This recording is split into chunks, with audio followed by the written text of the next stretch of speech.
Hi and hello, welcome again. So अभी हम लोग यहाँ पर देख रहे होंगे बच्चों, जो अभी इससे पहले की क्लास में हमने बात की थी नेटवर्क थ्योरम की, और एक थ्योरेटिकल पोर्शन के साथ सब कुछ कवर किया था। अभी हम उसका डिटेल वीडियो देख रहे हैं। यहाँ पे देखो देखो लिखा है कि जो the current flowing through a circuit is governed by Ohm's law, हमें मालूम है। और द डिस्ट्रीब्यूशन ऑफ करंट या voltage across the circuit is governed by the Kirchhoff law. Again very true, Kirchhoff law से होता है। लेकिन the circuit under consideration may be simple और कॉम्प्लेक्स, ठीक है, कुछ भी हो सकती है। अगर कॉम्प्लेक्स सर्किट है, for the complex circuit lots of mathematical terms involve, बहुत मतलब कैलकुलेशन बहुत सारा करना होता है, which is a time consuming process. So क्या करते हैं, so for the solution of such complex network some reduction processes are developed to get quick solution and convert the complex circuit into a simpler form, and these methods are called the network theorems। तो आपको ये चीज़ समझ में आ रही होगी कि network theorem का मतलब क्या होता है। नेटवर्क थ्योरम का यही मतलब है कि आप किस तरह से एक कॉम्प्लेक्स नेटवर्क को सिंप्लीफाई नेटवर्क में कन्वर्ट कर लो, सो दैट कि आपके जो नंबर ऑफ टर्म्स है, मैथमेटिकल टर्म्स हैं, they get reduced. Okay, so let us discuss the first superposition theorem. This is the first network theorem, that is the superposition theorem. इस theorem में क्या होता है? This theorem allow us to calculate the effect of several voltage or current sources or both in one specific branch of the network। जैसा कि हमारे पास network है, हमारे पास कोई सर्किट है, एक कोई नेटवर्क है, जैसे ये हमारे पास नेटवर्क है, इधर हो गया, इधर हो गया, यहाँ हमने कोई करंट सोर्स लगा दिया, यहाँ हमने कोई वोल्टेज सोर्स लगा दिया इस जगह पर, और इस तरह कुछ बनाया है। हमारे पास कुछ रजिस्टर्स हैं, कुछ रजिस्टर हैं, कुछ रजिस्टर, सॉरी ये तो करंट हो गया, आई है, यहाँ वोल्टेज सोर्स है। तो अगर आपके पास इस तरह से और आप किसी पर्टिकुलर ब्रांच में वोल्टेज या करंट की सिचुएशन को देखना चाहते हैं, तो ऐसी कंडीशन में आपको इस थ्योरम की सहायता लेनी पड़ेगी। In this theorem we determine how much current by individual source contributes to the branch in the question and then add it algebraically. तो हमने बात कही है इससे पहले वाले क्लास में कि हम उस चीज़ को कैसे कैलकुलेट कर सकते हैं। अलग अलग सोर्सेज को हम यूज करते हैं, देन हम उसके साथ वो किसी पर्टिकुलर ब्रांच में जितनी करंट है उनको अलग अलग कैलकुलेट करके उनको सम कर देते हैं। In a linear resistive network having two or more voltage sources the current through any element may be determined by adding together algebraically the current produced by each source acting alone and with the all other voltage sources are replaced by their internal resistance। अगर आपने पिछला video देखा है तो उसमें आपको साफ साफ ये मैंने लिखा भी था। आपको ध्यान देने वाली बातें यहाँ पर दिख रही हैं। अगर voltage source has no internal resistance, हमने कहा कि वोल्टेज सोर्स को हम हटा देंगे, उसकी जगह उसका इंटरनल रेजिस्टेंस यूज कर लेंगे और केवल एक वोल्टेज सोर्स को रखेंगे अपने सर्किट में जब हम सुपरपोजिशन थ्योरम लगा रहे होंगे। अब आप कहोगे सर मान लो वोल्टेज सोर्स आइडियल है, उसका कोई इंटरनल रेजिस्टेंस नहीं है, तो क्या होगा? कोई बात नहीं, तो the terminals to which it was connected are join, सिर्फ ज्वाइन कर दो, जिसको कि हम शॉर्ट सर्किट अरेंजमेंट कहते हैं। अच्छा, अगर अगर क्या होगा, अगर वहाँ करंट सोर्स मौजूद है, तो अगर करंट सोर्स मौजूद है then they are removed and network terminals to which it was connected are left open. जरा समझो यहाँ पर क्या है। जैसे मान लीजिए हमारे पास, जस्ट फॉर एग्जांपल, अगर हम कहें हमारे पास यहाँ पे कुछ ऐसा था कि इस तरह का यहाँ पे एक वोल्टेज सोर्स था, हमें इसको सुपरपोजिशन थ्योरम लगाने के लिए हम वोल्टेज सोर्स को हटा करके उसकी जगह पर वो रेजिस्टेंस रख देंगे जो इस वोल्टेज सोर्स का इंटरनल रेजिस्टेंस होगा। लेकिन अगर हमारे पास कहीं करंट सोर्स है इस तरह से और हमें करंट सोर्स हटाना है, तो आप क्या करोगे? आप वहाँ पर सिर्फ ऐसे ये दो सर्किट ओपन छोड़ दोगे, इसके बीच में कुछ भी कनेक्ट नहीं करोगे, क्योंकि करंट सोर्स यहाँ पे लिखा है कि करंट सोर्स प्रेजेंट है, the network terminals to which it was connected are left open, खुला छोड़ दो। तो इस तरह से इन अजम्पशंस को लेकर के हम अपना कैलकुलेशन आगे करते हैं। चलिए एक एप्लीकेशन देख लेते हैं जिसके के लिए कि ये मैंने प्रोसेस नया वीडियो शुरू किया है। आप देखो एप्लीकेशन है कि calculate, we have to calculate the current via 6 resistance. तो ये 6 ओम का जो रेजिस्टेंस है इसके थ्रू कितनी करंट है ये हमें कैलकुलेट करना है। आप देखो यहाँ पर, आप यहाँ पे कुछ देख पा रहे हो कि यहाँ एक 120 वोल्ट का एक लेफ्ट साइड में वोल्टेज सोर्स है, 60 वोल्ट का एक राइट साइड में वोल्टेज सोर्स है। एक चीज़ और आप यहाँ पे देखें, इसकी पोलैरिटी ऐसी है कि प्लस है, ये माइनस है, और इसकी पोलैरिटी ये है कि माइनस है, ये प्लस है। मतलब इन दोनों का जो पोलैरिटी है वो उल्टा है। एक बैटरी 120 वोल्ट की एक तरह से है, इसमें करंट को इस तरह से हम फ्लो करता हुआ मानेंगे प्लस से माइनस की तरफ, और दूसरे वाले में करंट को इस तरह से फ्लो मारेंगे इसके प्लस के माइनस की तरफ से। तो अब हम क्रमबद्ध तरीके से, सिस्टमैटिक तरीके से इसको सॉल्व करेंगे। इससे पहला देखो, यहाँ पर लिखा है replace all but one sources of power supply bye their internal resistance. यहाँ पे दो वोल्टेज सोर्स हैं, 120 वोल्ट का है, 60 वोल्ट का है। तो आप क्या करोगे, इनमें से किसी एक को रखो, एक को हटा दो। तो सबसे पहले हमने क्या किया, 60 वोल्ट को हटा दिया, और 60 वोल्ट को हटा करके हमने ये कहा कि आइडियल सोर्स है, इसका कोई भी इंटरनल रेजिस्टेंस नहीं होगा, तो आपके इस ब्रांच में कोई भी रेजिस्टेंस आपने नहीं लगाया, केवल ये जो 9 ओम रेजिस्टेंस है इसी को आपने देखो यहाँ पर कनेक्ट कर दिया। तो इसका ये जो पहला सर्किट है हमारे पास, इस पहले सर्किट का जो पहले चरण में हमने इस तरह से बनाया, जबकि हमने 60 वोल्ट का वोल्टेज हटा दिया और उसका रेजिस्टेंस 0 था, तो हमने सिर्फ सर्किट को शॉर्ट कर दिया, यहाँ कनेक्ट कर दिया, और यही जो 9 ओम था वो यहाँ पे आके जुड़ गया। 6 ओम पहले की तरह जुड़ा हुआ है, 3 ओम पहले की तरह जुड़ा हुआ है, 120 वोल्ट का रेजिस्टेंस अपने आप जुड़ा हुआ है। तो यहाँ पर आपने देखा, यहाँ पे आप देख रहे हो क्या लिख रहा है कि short the circuit for current source, open the circuit. अगर करंट सोर्स होता तो ओपन कर देते, बट वोल्टेज सोर्स शॉर्ट कर दिया। तो अब हम देखें, अब पहले तो हमें क्या करना है, सबसे पहले यहाँ पर इक्विवेलेंट रेजिस्टेंस निकालना है। तो थोड़ी देर के लिए आप सोचें, इस सर्किट, इस रजिस्टर को आप ना देखें, इस रजिस्टर को ना देखें, सॉरी इस वोल्टेज सोर्स को आप ना देखें, आप बस ये देखें कि यहाँ पर 3 ओम, 6 ओम और 9 ओम का रेजिस्टेंस लगा है, और आप इधर से देखना शुरू करें। आप सोचें कि करंट चूंकि ये फ्लो कर रही है, तो करंट दिशा से हम जाएंगे। सबसे पहले हमें 3 ओम का रेजिस्टेंस मिलेगा, लिखा है यहाँ पर। उसके बाद हमें क्या मिलेगा, 3 ओम का रेजिस्टेंस मिलने के बाद हम जाएंगे तो हमें यहाँ एक ब्रांच बनती हुई दिखाई पड़ेगी, एक करंट इधर जाएगी, एक करंट इधर जाएगी, ये 6 ओम के रेजिस्टेंस और 9 ओम के रेजिस्टेंस से जाएगी। तो ये ब्रांच कैसा है, पैरेलल है, यानी कि 6 ओम और 9 ओम पैरेलल है। आपने इस बैटरी की तरफ से देखना शुरू किया इस दिशा से, तो 3 ओम का रेजिस्टेंस सीरीज में दिखा, और वो सीरीज का रेजिस्टेंस 6 ओम और 9 ओम के पैरेलल में आपको दिख रहा है। तो आपने 3 ओम को तो वैसे रखा, 6 और 9 को पैरेलल रखोगे तो फॉर्मूला क्या है, 1/R equal to 1/R1 plus 1/R2 है। इसके फॉर्मूले के हिसाब से आपके पास ये वैल्यू आ जाएगी। तो यहाँ से आपका रेजिस्टेंस का पैरेलल का टर्म आ गया, और सब जोड़ गांठ के आपके पास क्या वैल्यू आ गई, जो R डैश मतलब जो इक्विवेलेंट रेजिस्टेंस यहाँ है वो 6.6 ओम का है। अच्छा, अब हमने करंट निकालनी है। तो करंट निकालने के लिए सोचो, अगर 120 वोल्ट का वोल्टेज सोर्स लगा है और वहाँ रेजिस्टेंस आपका 6.6 ओम है, तो V इक्वल टू IR, यानी कि ओम लॉ के हिसाब से करंट कितना होगा, वोल्टेज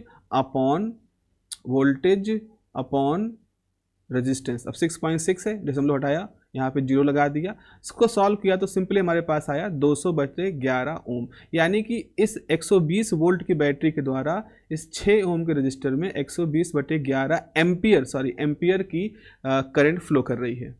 तो अब यहाँ पर करंट फ्लो कर रही है इसकी। अब जो करंट ये फ्लो कर रही है ना, ये दोनों ब्रांचों में जा रही है, 9 ओम में भी जा रही है, 6 ओम में भी जा रही है। लेकिन सवाल हमको साफ साफ कह रहा है, सवाल हमसे कह रहा है कि हमें केवल और केवल 6 ओम के रेजिस्टेंस में कितनी करंट जा रही है उसको बताना है। तो जरा ध्यान से समझो बच्चों, यहाँ पर अभी तक क्या हुआ है, अभी तक हमने जो करंट निकाली है, ये जो वैल्यू करंट की आई है, ये कौन सी करंट है, वो जो बैटरी से जा रही है। ठीक है, ये बैटरी से जाने वाली करंट है। अब हम यहाँ पर एक फॉर्मूला यूज करेंगे, current division relation, current division formula हम यूज करेंगे, जो ये कहता है कि अगर आपके पास एक रजिस्टर है R1, एक रजिस्टर है यहाँ पे R2, और आपको R1 में, या चलो हाँ, R1 में आपको करंट कितनी जा रही है ये निकालना, और करंट कितनी आ रही है, यहाँ पे I करंट आ रही है। तो अगर R1 में करंट निकालना है तो फॉर्मूला क्या होगा, R1 में जो करंट होगी वो टोटल करंट, और जिस रजिस्टर में करंट निकाल रहे हैं उसके पैरेलल रजिस्टर को दोनों रजिस्टर के सम से भाग दे दोगे तो आपका आंसर निकल आएगा। तो इसका मतलब है अगर हमें 6 ओम के इसमें से हमें कैलकुलेट करना है, 6 ओम वाले में, तो हम क्या करेंगे, 9 ओम के रेजिस्टेंस को लेंगे, जैसा कि यहाँ लिया भी है, दोनों रेजिस्टेंस का सम कर लेंगे 6 + 9, और जो करंट आ रही है टोटल उससे मल्टीप्लाई कर देंगे। फॉर्मूला यही है, R1 में अगर आपको करंट निकालना है तो आपको R2/R1 + R2 जो टोटल करंट है उससे मल्टीप्लाई कर दोगे। इतना करने के बाद आपकी जो करंट आ जाएगी 120/11 एम्पियर आ जाएगी। तो अभी तक आपने क्या किया, 6 ओम के रेजिस्टेंस में हमारे पास जो करंट फ्लो करेगी 120 वोल्ट के बैटरी के द्वारा वो कैलकुलेट कर ली। इक्वेशन नंबर 1 है। अब हम क्या करेंगे, यही काम करेंगे दोबारा से, किसके लिए, 120 ओम 120 वोल्ट के रजिस्टर के लिए। तो जैसे यहाँ पे देखोगे अगले चरण में हम इस 120 वोल्ट की बैटरी को हटा देंगे यहाँ से। इस 120 वोल्ट की बैटरी को यहाँ से, क्या हो गया, 120 वोल्ट की बैटरी को हम यहाँ से हटाने वाले हैं। जरा देखें हटा करके। तो हमने क्या किया, 120 वोल्ट की बैटरी को हटा दिया और उसकी जगह पे केवल रेजिस्टेंस 3 ओम जो कि ऑलरेडी वहाँ पे था उसी के साथ जोड़ दिया। 6 ओम का पैरेलल में है। 60 वोल्ट की बैटरी को हमने यहाँ पे रखा है और 9 ओम का रेजिस्टेंस हमारे पास है। फिर हम यही देखेंगे, अब की बार फिर हम यही देखेंगे तो हम ये पाएंगे कि 9 ओम का रेजिस्टेंस सीरीज में है और बाकी की ये 2 रेजिस्टेंस पैरेलल में है। तो आपने 9 ओम को सीरीज में रखा, 3 और 6 को पैरेलल में रखा और ऐसा करके आपने इस सर्किट का इक्विवेलेंट रेजिस्टेंस निकाल लिया। फिर अगर आप 60 वोल्ट की बैटरी जो कि आपने मानी है लगा रखे हो और आपकी करंट I2 जो होगी वो कितना होगा, वोल्टेज अपॉन रेजिस्टेंस, तो उसको कर दोगे 60/11 एम्पियर का हमारी करंट है जो कि यहाँ पर फ्लो कर रही है।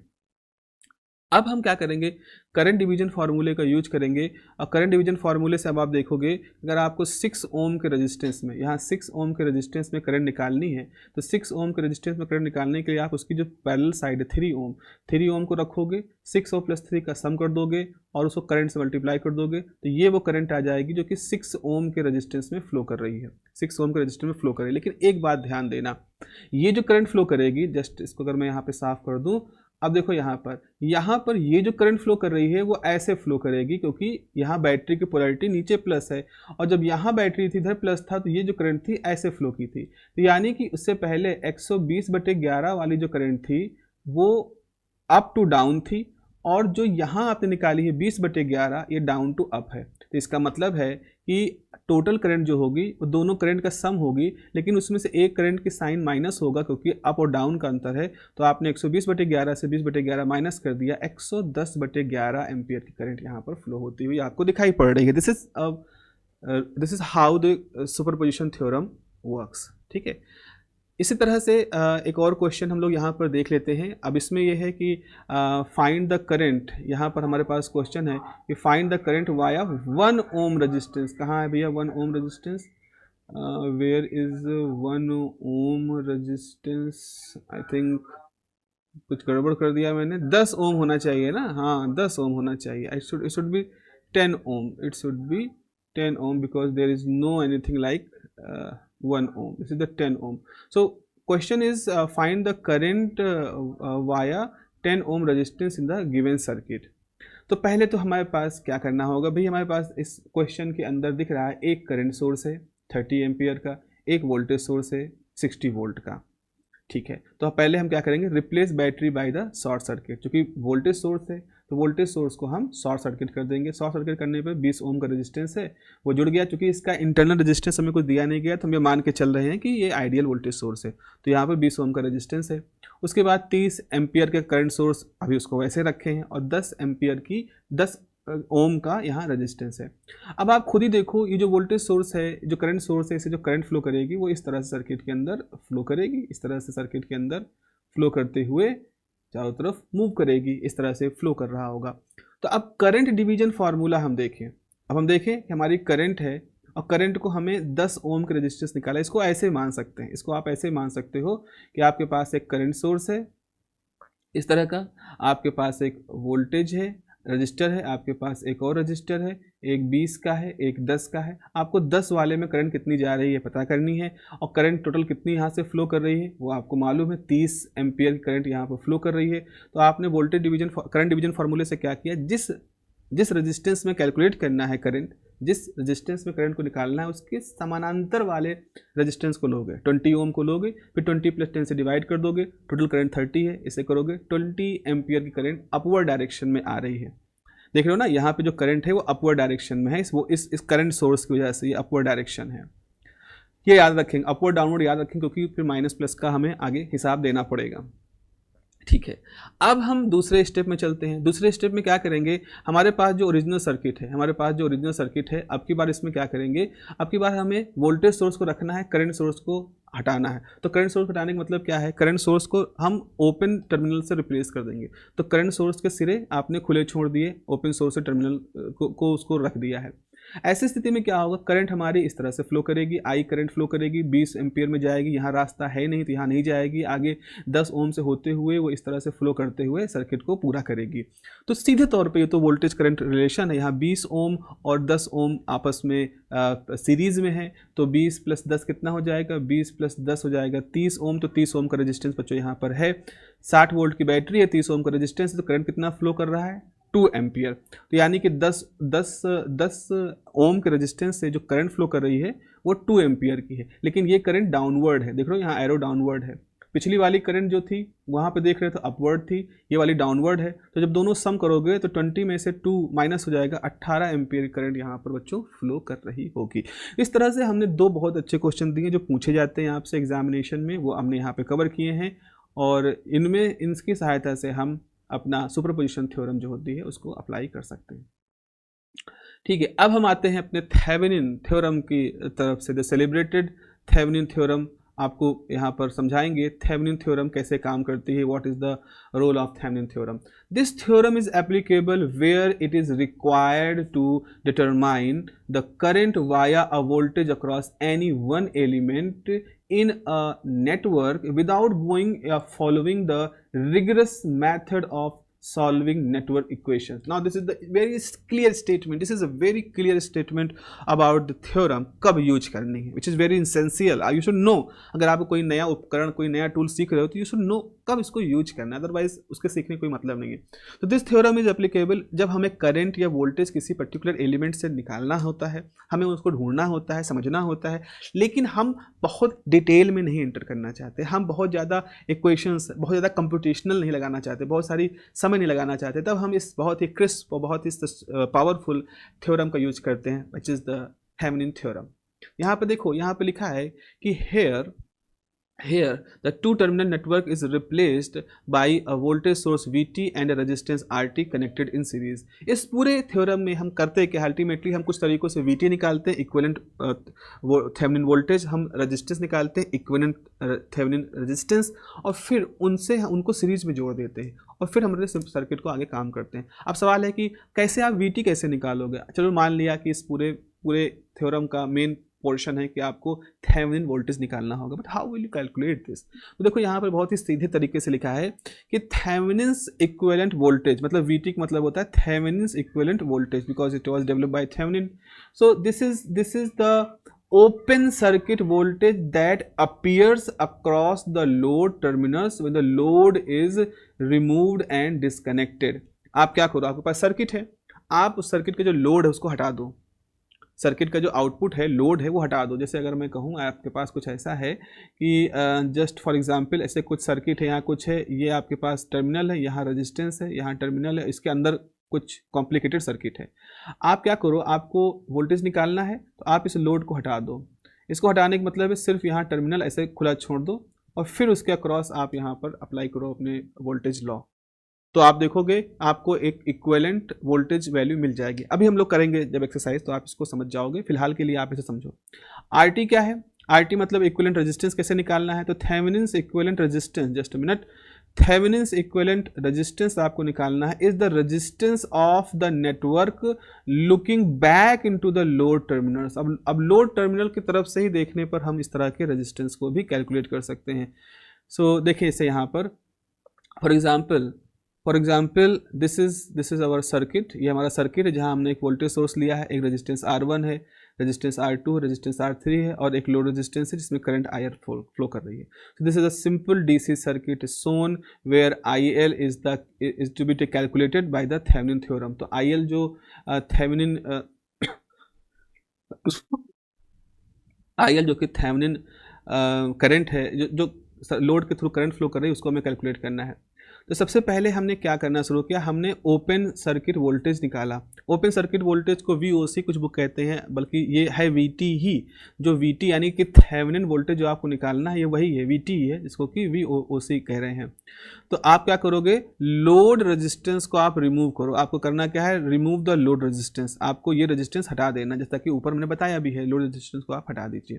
ठीक है भाई, आपने लोड रेजिस्टेंस को रिमूव कर दिया, remove the load resistance and calculate the VT. तो आपने जैसे रिमूव किया तो भाई ये हट जाएगा और सिर्फ R2 बचा रहेगा, R3 बचा रहेगा, R1 बचा रहेगा, वोल्टेज सोर्स बचा रहेगा। हम यहाँ वोल्टेज सोर्स नहीं हटा रहे हैं, हम सिर्फ यहाँ पर आउटपुट रेजिस्टेंस हटा करके हम यहाँ पर देख रहे हैं।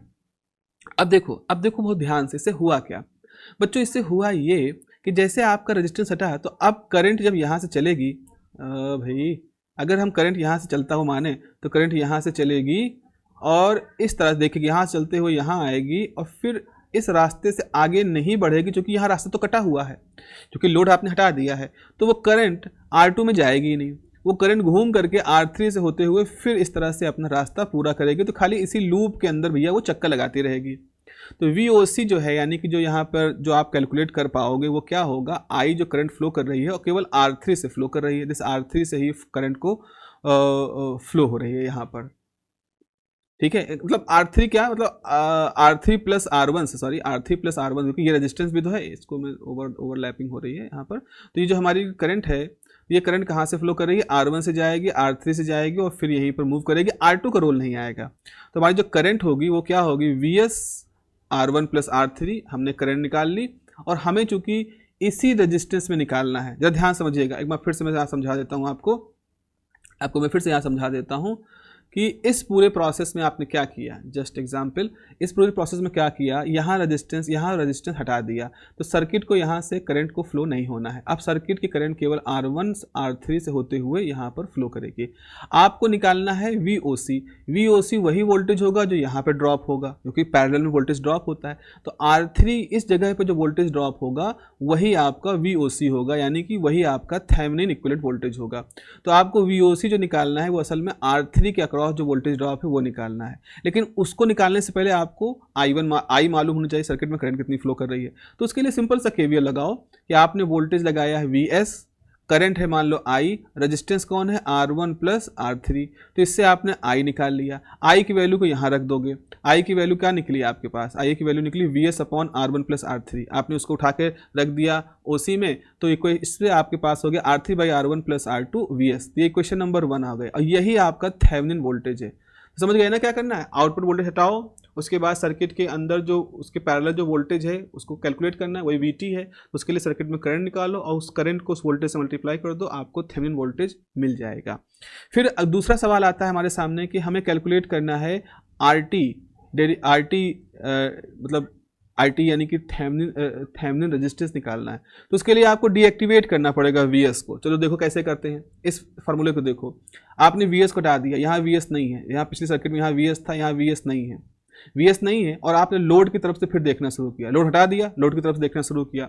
तो अब आप देखोगे तो आप पाओगे कि सबसे पहले एक R2 रेजिस्टेंस आएगा, उसके बाद R1 और R3 पैरेलल में आएंगे। तो RT का मतलब क्या है, लोड की तरफ से फीडबैक, मतलब बैक साइड से देखने पर, लोड टर्मिनल की तरफ से देखने पर आपको क्या दिखेगा, R2 और उसके पैरेलल में R1 plus R3, R1 R3 parallel में इस तरह से लिखा जाएगा, R2 ये है। तो RT की वैल्यू आ गई, तो आपने VT निकाल लिया भाई, आपने RT निकाल लिया। अब आप इसी सर्किट को, जो आपके पास सर्किट था उसको आपने ऐसे कर दिया, VT और RT को सीरीज में रख दिया, RL है और सर्किट के अंदर जो करंट फ्लो कर रही है वो IL है। क्या अब यहाँ पर आप वोल्टेज लॉ नहीं लगा सकते, आराम से लगा सकते हैं। VT बराबर क्या हो जाएगा, करंट जो फ्लो कर रही है RT से, करंट जो फ्लो कर रही है RL से, और यहाँ से होते हुए फिर आपके पास ये आपकी वैल्यू IL की आ गई। आपने यहाँ VT की वैल्यू कैलकुलेट कर सकते हो, RT की वैल्यू कैलकुलेट कर सकते हो, RL की वैल्यू कैलकुलेट कर सकते हो। न्यूमेरिकल में क्या होगा, जब आपको न्यूमेरिकल करने होंगे तो आपको इनकी वैल्यूज़ दी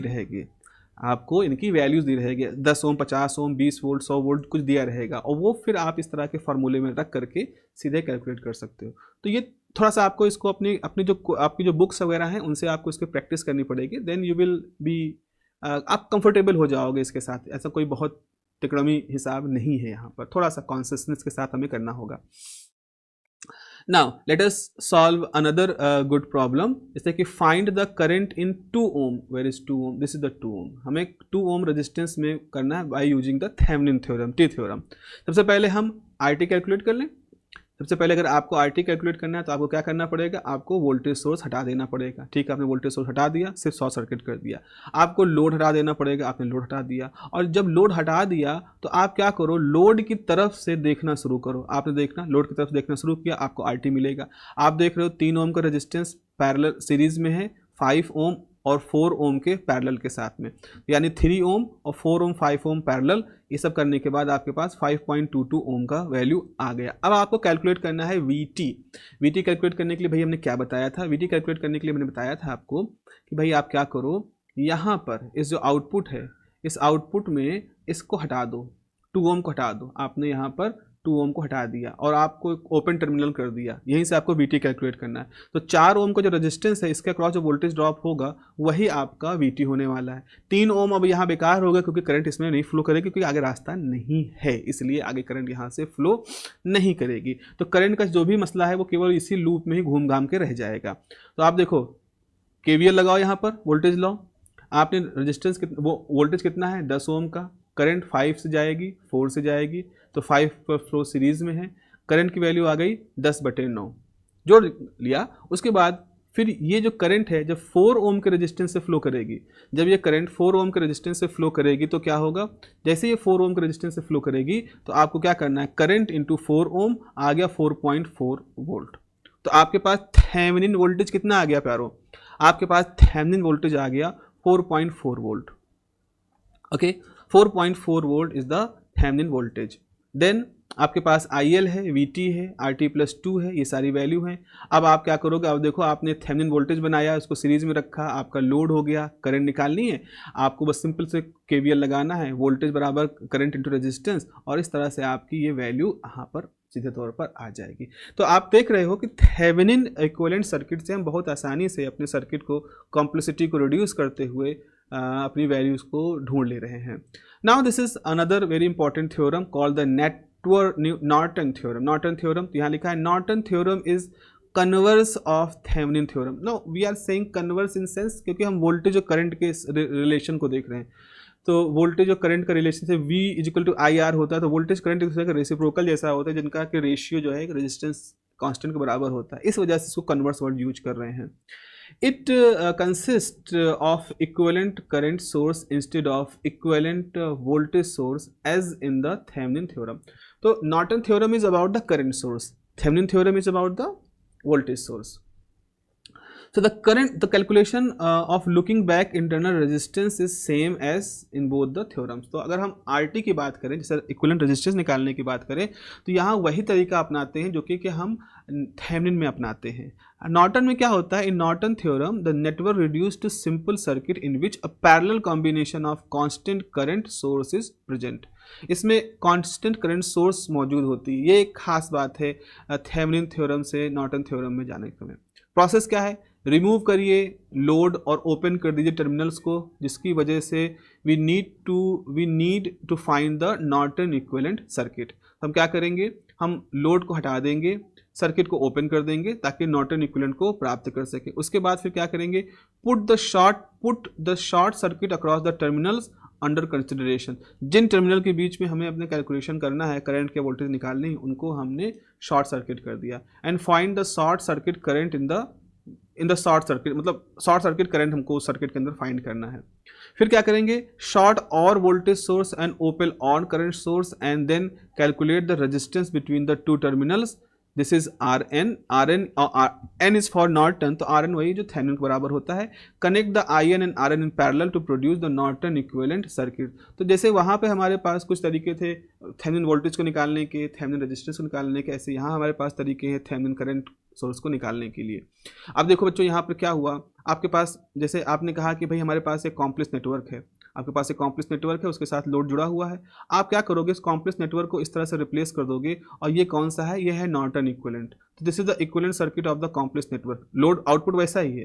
तो इस तरह से हमने देखा है करंट सोर्स है यहाँ पर और एक रेजिस्टेंस है जो कि पैरेलल में जुड़े हुए हैं। एग्जाम्पल के तौर पे आप देखते हैं एक चीज़, जैसे हमारे पास सर्किट है, बहुत ही प्यारा सर्किट है। यहाँ रेजिस्टेंस R1 है, R2 है, R3, इसके साथ एक वोल्टेज जुड़ा हुआ है, और जो वोल्टेज जुड़ा हुआ है उसकी पोलैरिटी आप देख रहे हो, ऊपर प्लस है नीचे माइनस, तो करंट अपवर्ड जाएगी। ये लोड रेजिस्टेंस है, ये मेन नेटवर्क है।